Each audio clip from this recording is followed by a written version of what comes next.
ہمیں نہیں آزمایا جا رہا، وہ ان کی آزمائش تھی۔ کربلا کے میدان میں بھی آزمائش، اللہ تعالیٰ چاہتا تو بچا لیتا، اللہ تعالیٰ چاہتا تو پانی دریائے فرات چل کر حسین پاک کے قدموں میں آ جاتا، خدا کی قسم۔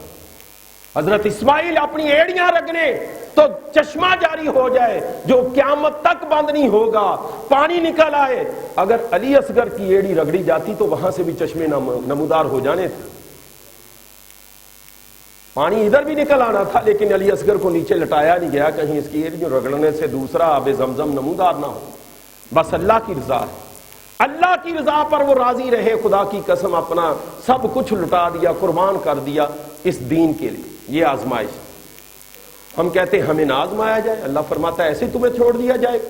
اور پیارے بھائیوں، ہمیں چلو اتنی آزمائش نہیں، یہ آزمائش ہی سمجھ لیں ہمیں 5 وقت نماز پڑھنی، یہ آزمائش سمجھ لیں اللہ کی طرف سے کہ مجھے قرآن پڑھنا ہے، یہ آزمائش سمجھ لیں کہ مجھے عبادت میں وقت لگانا، دینا ہے، وقت کرنا ہے، صرف کرنا ہے، یہ آزمائش ہی سمجھ لیں کہ میں نے روزہ رکھنا ہے، شریعت کو اوپر لاگو کرنے۔ پیارے بھائی، یہ آزمائش۔ اور اگر دوسری آزمائش آ جائے، ہمیں آزمایا جائے، چلو بھی جاؤ قربانیاں دو، جہاد کے اندر جاؤ، اپنے تن سے جدا، شاید کوئی گھر سے نکلے ہی نہ۔ ایمان کی کمزوری، ہر بندہ اپنے ایمان کو پرکھے کہ میں کس زاویے پر کھڑا ہوں، خود ہی پرکھ لے، اپنے ضمیر کی عدالت لگائے۔ جو اندر مفتی صاحب بیٹھا ہوا ہے اس کے پاس جائے اور کہے کہ میرے ایمان کی کسوٹی کیا ہے، میرا ایمان کس طرز پر کھڑا ہوا ہے، کتنی بلندی پر کھڑا ہوا ہے میرا ایمان، مجھے پتا چل جائے گا میرا ایمان تو کمزور ہی بہت ہے، میں تو حق بات ہی نہیں کر سکتا، میں تو صبر ہی نہیں کر سکتا، میں تو نماز نہیں پڑھ سکتا، میں جو ہے وہ جو نیک اعمال نہیں کر سکتا۔ اپنے ایمان کو خود پرکھیے کہ میرا ایمان کہاں تک، راہ خدا میں میں تو پیسہ ہی نہیں خرچ کر سکتا، میرے پاس تو بینک بیلنس ہے تو میرا ایمان ہی نہیں، میں وہ بینک بیلنس تجوریاں بڑھی ہوئی، روپیہ بھی نہیں دے رہا اللہ کے گھر میں۔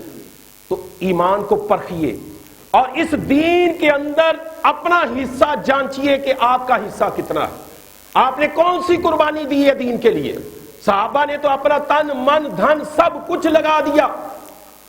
حضرت خدیجہ الکبریٰ 10 رمضان مبارک گزرا ہے، ان کا یوم عرس ہے، اس حوالے سے برکت کے لیے ایک دو باتیں ان کے حوالے سے کہ انہوں نے دیکھیں دین کے لیے کتنی خدمت کی۔ امیر ترین عورت مکہ کی، امیر ترین، تجارت، بزنس، بینک بیلنس، غلام، کبھی اٹھ کر پانی نہیں ہاتھ سے پیا تھا، یہ روایات میں لکھا ہے۔ غلام، کنیزیں ہر ٹائم کھڑی رہتی، پانی پیش کیا، بستر لگایا، سارا کام نوکرانیاں کر رہی ہیں، اتنی امیر ترین سردار عورت ہے۔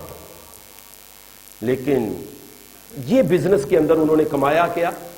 تاجر بھائی بیٹھے ہوئے ہیں، تاجر بھائی کاروبار کرتے ہیں، نفع کماتے ہیں، لیکن یہ واحد عورت ہے، خاتون ہے، ہماری ماں ہے ام المومنین، ایک سیدنا صدیق اکبر اور ایک حضرت خدیجہ الکبریٰ، یہ بزنس مین ٹاپ کے تھے اور انہوں نے اپنی بزنس سے تاجدار انبیاء کو کما لیا، ان کو حاصل کیا ہے، تجارت سے آقا کو حاصل کیا اور اپنا سارا تن من دھن ان کے قدموں پر نچھاور کر دیا۔